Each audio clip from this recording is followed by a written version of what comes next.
తాకట్లో ఉన్న మీ బంగారాన్ని విడిపించి ఆ రోజు ఆన్లైన్ రేటుకి కొంటాం. Sharma gold company. ఆయన ఓ ఐపీఎస్ ఆఫీసర్, మహారాష్ట్ర క్యాడర్ కు చెందిన అధికారి. ట్రైనింగ్ హైదరాబాద్ కు వచ్చిన ఆయన శ్రీశైలం దర్శనానికి వెళ్లారు. కానీ విధి వెంటాడింది. నల్లమలలో ఘోర ప్రమాదం జరిగి ఆ పోలీస్ అధికారి దుర్మరణం చెందారు. ఆయన మరణం ఇటు కుటుంబం అటు పోలీస్ శాఖను తీవ్ర విషాదానికి గురిచేసింది. ప్రమాదంలో మరణించిన ఐపీఎస్ ఆఫీసర్ పేరు సుధాకర్ పథారి. ముంబైలో డీసీపీగా విధులు నిర్వర్తిస్తున్నారు. మిడ్ ట్రైనింగ్ కోసం ఆయన హైదరాబాద్ కు రావాల్సి వచ్చింది. వరుసకు సోదరుడైన భగవత్ కొడాకేతో కలిసి శనివారం మధ్యాహ్నం 12 గంటల సమయంలో శ్రీశైలం దర్శనానికి ఇన్నోవా కారులో బయలుదేరారు.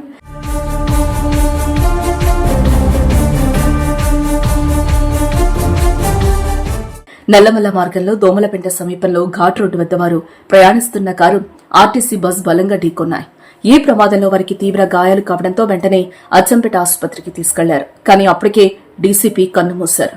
ఆయనకు తలకు తీవ్ర గాయాలు కావడంతో వైద్యులు రక్షించే అవకాశం లేకుండా పోయింది. మరో వ్యక్తి భగవత్ కృష్ణారావు కూడా మరణించారు. ప్రమాదంలో చనిపోయిన ఇద్దరు ఒకే కుటుంబానికి చెందిన వారు కావడంతో తీవ్ర విషాద ఛాయలు అలుముకున్నాయి. వారంతా కన్నీటి పర్యంతమవుతున్నారు. డీఎస్పీ సుధాకర్ పథారే మరణంపై మహారాష్ట్ర పోలీస్ శాఖ కూడా తీవ్ర దిగ్భ్రాంతి వ్యక్తం చేసింది. డీసీపీ మరణ వార్త తమను తీవ్రంగా కలిచివేసిందని సోషల్ మీడియాలో పోస్టు చేశారు. సుధాకర్ పథారే సిన్సియర్ పోలీస్ ఆఫీసర్ అని, ముంబై పోర్ట్ జోన్, నవీ ముంబై ప్రాంతాల్లో ఆయన చేసిన సేవలు అనిర్వచనీయమని అన్నారు. డిపార్ట్మెంట్ తరపున సహ ఉద్యోగులుగా, స్నేహితులుగా ఆయన కుటుంబ సభ్యులకు సానుభూతి ప్రకటిస్తున్నట్లు ఎక్స్ వేదికగా వెల్లడించారు.